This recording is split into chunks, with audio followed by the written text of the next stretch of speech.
Mais où va-t-on? J'en ai marre de tous ces abandons. J'en ai marre qu'on me prenne pour un jambon. J'en ai marre qu'on me donne des excuses à la con. Non, ils ne sont pas mordeurs, complètement fous, sauvages. Ce sont des animaux adorables qui ont juste besoin d'amour, d'attention et de jeu et une bonne alimentation. J'en ai marre qu'on me dise je ne pourrais plus m'en occuper et qu'on me ramène un furet rachitique qui ne mange plus, qui a des problèmes de santé, suite à des problèmes d'hygiène. Mais si vous ne pouvez plus vous en occuper, pourquoi ne pas lui donner à manger? Simplement lui donner à manger. C'est compliqué?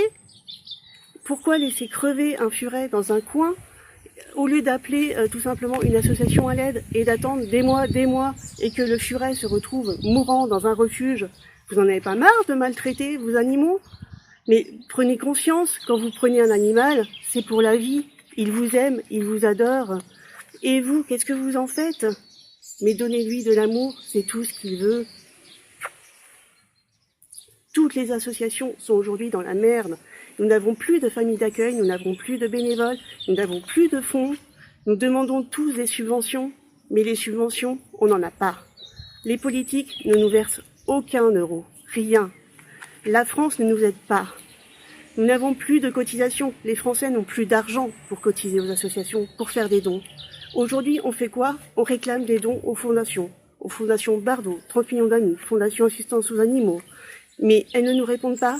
Pourquoi? Parce que tous les jours, c'est des dizaines d'associations qui les contactent avec des dettes de plusieurs milliers d'euros. Alors nous, forcément, avec nos petites factures de 1000 euros, on n'est pas écoutés. Et puis ce sont que des furets, évidemment. Alors que faire aujourd'hui? Mais de simplement arrêter de prendre un animal parce qu'il est beau, parce qu'il est mignon. Prenez un animal parce que vous l'aimez, parce que vous allez vous en occuper toute sa vie. Réfléchissez avant de prendre un animal, que ce soit un furet, un chaton, un chiot. Réfléchissez, ne prenez pas un animal sur un coup de cœur sur le bon coin, sans aucun soin. Ils ont besoin d'être identifiés, vaccinés, stérilisés. Stérilisez vos chats. Ne laissez pas vos chats vagabondonner et se reproduire. Stérilisez vos chats. Arrêtez de mettre des annonces sur le bon coin et d'acheter sur le bon coin. Et par pitié, mais pourquoi il y a encore des annonces sur le bon coin?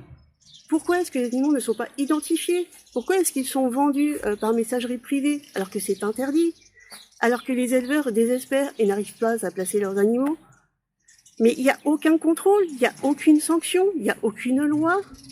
La loi sert à quoi? À part à faire plus de travail pour les associations. Nous avons de la paperasse à remplir à gogo, mais il n'y a rien qui se passe.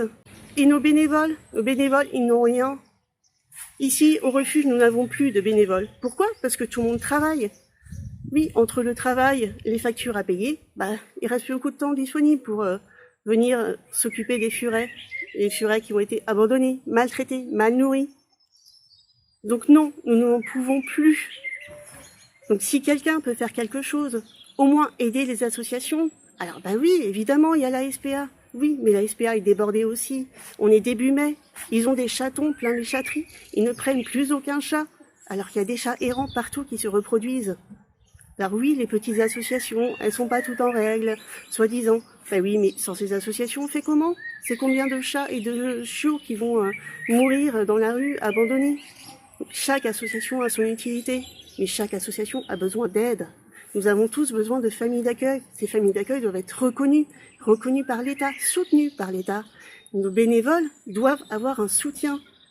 On passe tous des heures et des heures à s'occuper des animaux, à réparer la connerie humaine. Mais tout le monde s'en fout. Alors si quelqu'un peut faire circuler ce message, faire remonter aux instances dirigeantes, et que de l'argent nous pleuve enfin sur les associations pour sauver ces animaux qui ont fait l'objet d'effets de mode, parce qu'ils sont beaux, parce qu'ils sont mignons, parce que sur TikTok c'est mignon. Oui, mais après vous en faites quoi pendant 10 ans? Et combien on en retrouve en association? Soutenez-nous, aidez-nous pour pouvoir sauver encore plus d'animaux, quelle que soit l'espèce. Ici je représente uniquement des associations pour les furets, mais je suis aussi en contact avec des associations chats, chiens qui ont les mêmes difficultés. Ce n'est pas normal qu'aujourd'hui il y ait autant d'abandon et aucune reconnaissance des politiques. Faites quelque chose pour sauver ces animaux et pour nous sauver nous. Merci.